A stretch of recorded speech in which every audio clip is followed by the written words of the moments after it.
ఇప్పుడే country delight యాప్ని download చేసుకోండి. Download the country delight app now. ఈ క్రమంలో ఏమైందంటే నేను అన్నా కదా, ఇక మహేష్ నీ అలవాట్లు నువ్వు మానుకోలేవు. ఎలా కలిసారు? నేనైతే ముందు గట్టిగా హార్ష్గానే అన్నా, ఏంటి మహేష్ ఈ పనులు ఏంటి, ఇంత నమ్మకం చేసుకొని నువ్వు అసలు అమ్మాయి ఎంత భవిష్యత్తు పోయింది అసలు. అమ్మాయి ఇంజనీర్ టాపరు, ఎంబీఏ టాపరు, లా టాపరు, నీ బిజినెస్ మొదటి నుంచి కూడా మార్కెటింగ్ చేసింది, నిన్ను పెంచింది, నిన్ను గ్లామర్ హీరోగా వేయాలని తాపత్రయపడింది.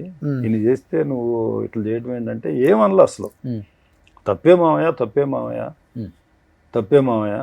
ఏం చేద్దాం చెప్పన్నా. నేను అతన్నే అడిగాను.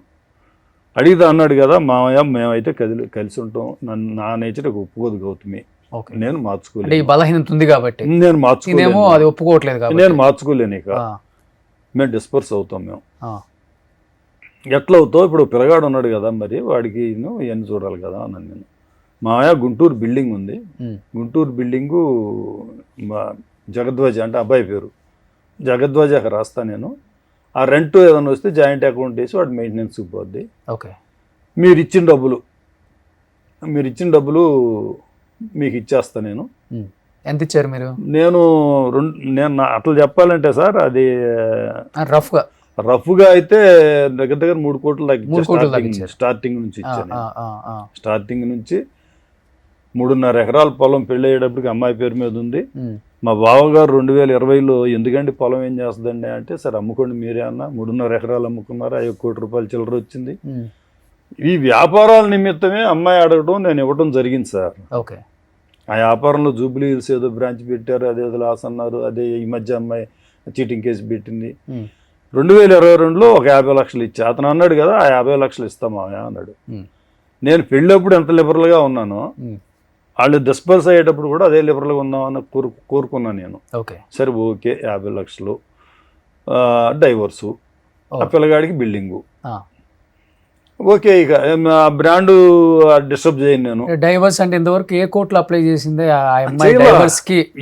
కావాలని ఇంతవరకు చెప్పాడు, బాగానే ఉందిలే, నువ్వు చెప్పింది బాగానే ఉందంటే, అవును మామయ్య మీకంటే పెద్ద మనిషి ఎవరు ఉంటారు అసలు, ఎవరు డైవర్స్ కోర్టులో అప్లై చేసిన సంతకం పెట్టాల్సింది మహేష్ అంతే కదా. అందుకే మహేష్ అడిగాం ఫస్ట్. నేను ఓకే అన్న. ఇప్పుడు ఎందుకంటే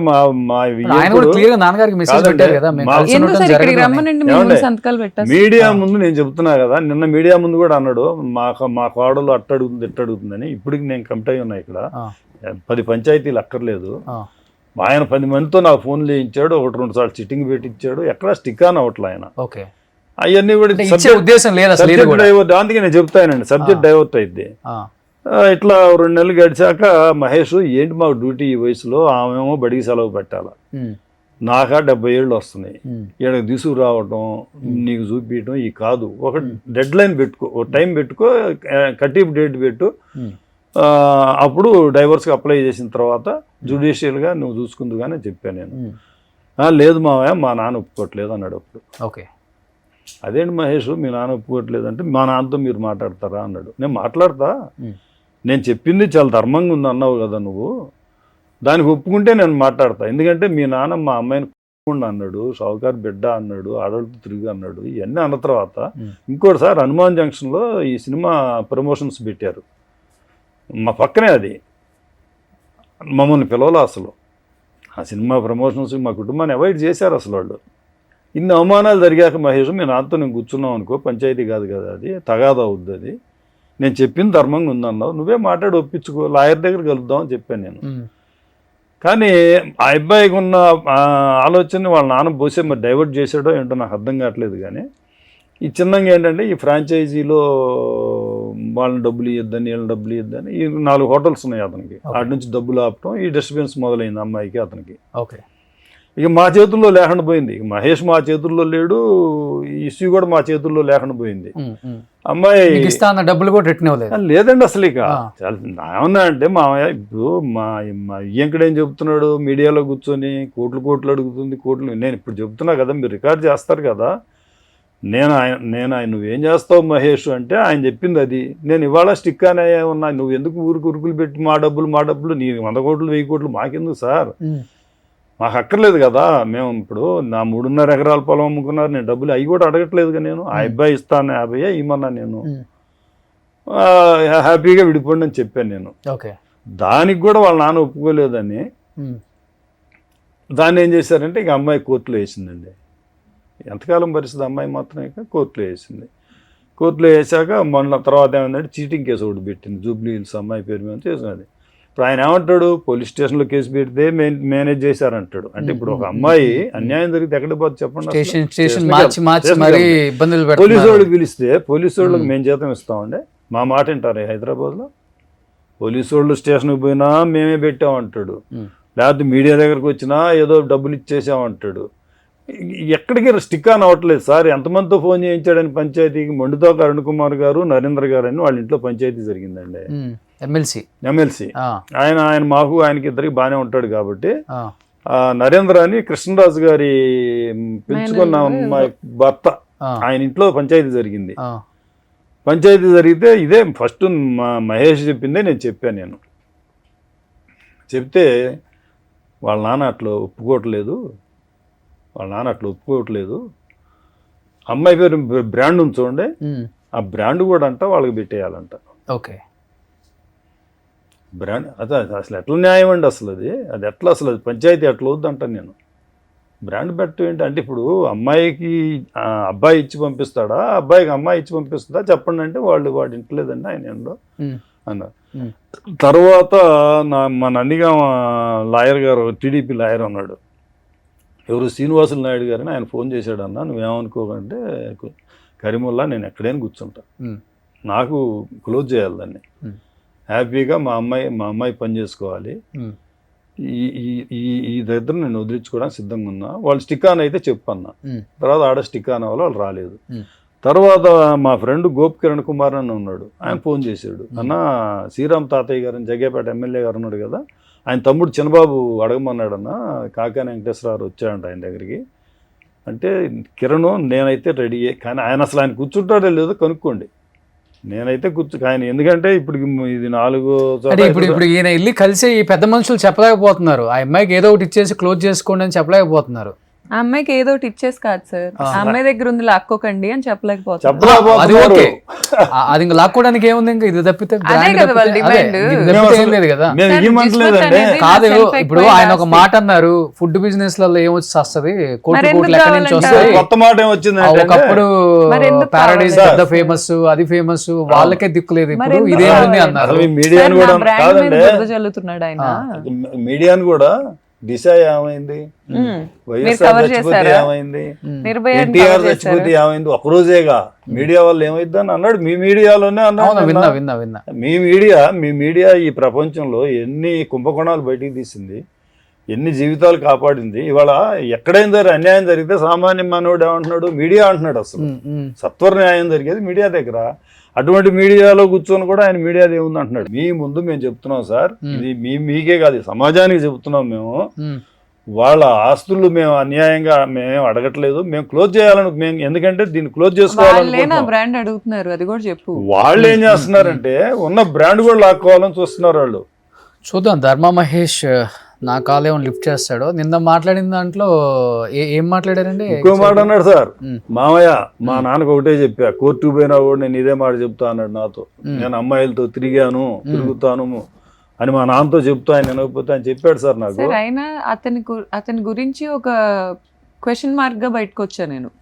ఏంటి ఇంత ఓపెన్ గా నన్ను పెళ్లి చేసుకొని అమ్మాయిలతో తిరుగుతానని చెప్తాడు, లేకపోతే వాళ్ళ ఫాదర్ అమ్మాయిలతో తిరగమంటాడు, ఏంటి ఇంత ఓపెన్ గా ఇదంతా నాకేంటి ఎక్స్‌ప్లాయిటేషన్, నా బ్రాండ్ లాక్కోవాలని చూస్తారు, ఏంటి ఎక్స్‌ప్లాయిటేషన్ అనే క్వశ్చన్ తో బయటకు వస్తే ఇంతమంది ఇన్వాల్వ్ అయ్యారు. ఈ ఇన్వాల్వ్ అయిన వాళ్ళు అట్లీస్ట్ ఒక 200 పీపుల్ ఉంటారు మీతో సహా. ఇప్పుడు ఈ విషయంలో ఎంతో కొంత చిన్న ఇన్వాల్వ్మెంట్ మీది, వెరీ మైన్యూట్, మాతో మాట్లాడుతున్నారు కన్వర్జేషన్. ఈ ఇన్వాల్వ్మెంట్ అయిన వాళ్ళలో మాస్టర్ మైండ్స్ ఉన్నారు, 10 తలకాయలు రావణాసురుల తెలివితేటలు ఉన్నోళ్ళు ఉన్నారు. ఎవరో ఒకళ్ళు బయట వాళ్ళ అనుకోండి, నేనే అనుకోండి, అంత తెలివైన వాళ్ళు ఉన్నారు. 10 కాదు 100 తలకాయలు ఒక ఆన్సర్ ఇవ్వలేకపోతున్నారు. నాకు ప్రశ్నే అడగగలుగుతాను. అదే నేను చెప్పాను, నేను స్టార్ట్ అయిన దగ్గర నుంచి ఒక 10 సార్లు అడుగుతాను, నాకు ఆన్సర్ ఇవ్వట్లే ఎవరు. What exactly want Exactly what I want is my husband 5 years of marriage life లో ఆడోళ్ళతో తిరిగి నన్ను ఎక్స్ప్లాయిటేషన్ చేశాడు, చేసే రైట్ ఎక్కడిది? And second thing, even if adultery is not a criminal case, it is a ground to divorce. నాకు అతను divorce ఇవ్వకుండా నన్ను నా బ్రాండ్ ని ఇబ్బంది పెట్టుకుంటా, నా బ్రాండ్ గురించి వాళ్ళ ఫాదర్ కూడా ఇప్పుడు వచ్చి మీడియాలో బురద జల్లుతా, ఆయనకున్న బిజినెస్లు నెలకి 1 కోటి రూపాయలు ఇన్కమ్ ఉంది, సంవత్సరానికి 2 కోట్ల ఇన్కమ్ ఉంది, పొలాల మీద సంత మీద అని చెప్పుకుంటా, దాంట్లో నా బిడ్డకేమి ఇస్తారో మాట్లాడకుండా, మా సెల్ఫ్ ఎక్వైర్డ్ ఆస్తులు గుంటూరు బిల్డింగ్ గురించి మాట్లాడతా, ఇంత ఎక్స్ప్లాయిటేషన్ ఓపెన్ గా ఇంకా జరుగుతానే ఉంది. మీ దగ్గర ఉందా ప్రెసెంట్ నెంబర్ ధర్మాది? మీ దగ్గర ఉందా? నా దగ్గర మరి ఇప్పుడు ఒక నెంబర్ ఉంది సార్. ఇప్పుడు నేను 10 తలలు కాదు 100 తలలు అనుకున్నాను. నేను నిన్న కాల్ చేసినప్పుడు మీ ఇంటర్వ్యూకి రేపు మార్నింగ్ 11కి వస్తున్నారంట కదా అన్నారు. అప్పుడు మీకు ఎన్ని తలకాయలు ఉన్నట్టు? సరే మంచిదే కదా సార్, ఉండబట్టే కదా ఆయన చుట్టూ జరిగే ఇన్ఫర్మేషన్ మీకు ఎలా వస్తుంది? కొన్ని లక్షల ఆయన చుట్టూ జరుగుతున్న ఇన్ఫర్మేషన్, ఆయన చుట్టూ ఏదో జరుగుతుంది. నేను మాట్లాడు, I'm not talking about Dharma Mahesh, I'm talking about only Babu garu. I'll take it as a compliment. రేపు 11కి వస్తున్నారంటే కదా మీ దగ్గరికి అన్నారు. అదే sir, I'll take it as a compliment. How you know? అంటే చుట్టూ ఎంత మందిని పెట్టారు మీరు? My life is linked with them. Sir పెట్టిన సార్ మామ భర్త సార్, భర్త ఎప్పుడో క్విట్ అయ్యాడు, మళ్ళీ ఎప్పుడు ఎంట్రీ ఇస్తాడో తెలీదు. ఇప్పుడైతే యుద్ధంలో ముందుకు వచ్చింది వాళ్ళ నాన్న, ఆన్సర్స్ ఇవ్వట్లా, స్టిల్ ఆరోస్ వేస్తున్నారు, క్వశ్చన్స్ వేస్తున్నారు, బాంబులు వేస్తున్నారు. నేను బాంబులేలా ఆరోలేలా, నేను క్వశ్చన్లు అడిగా వాటికి ఇప్పుడు దాకా ఆయన సరే ఓ చిన్న పిల్ల అంటున్నారు, మా ఇంట్లో పిల్ల అంటున్నారు, నన్నే కూర్చోబెట్టి చెప్పొచ్చు, అవునమ్మా ఇది నువ్వు చేసావు, సరే తిడతా అంటున్నారు, నువ్వు తప్పు చేసావు, నువ్వు ఇది చేసావు, నేను నిన్ను తిడతానా, మేము నిన్ను వదిలేస్తున్నా ఈ రోజుతో, సరే నా బిడ్డకు నువ్వు సరితూగవు, నాకు పెద్ద పెద్దవి వస్తాయి, వదిలేయమనండి వచ్చి. నేను కోర్టుకి వెళ్ళినా, నేను మీ దగ్గరకు వచ్చిన, ఎండ్ ఆఫ్ ద డే ధర్మ మహేష్ ఒక్కడే నాకు డివోర్స్ ఇవ్వగలడు. అంతే కదా మరి. అంటే మహేష్ కూడా ఇచ్చే ఆలోచన లేదా, లేకపోతే లేట్ కావాలని డిలే చేస్తున్నారు ఉంది అంటున్నాడు కదండి సార్.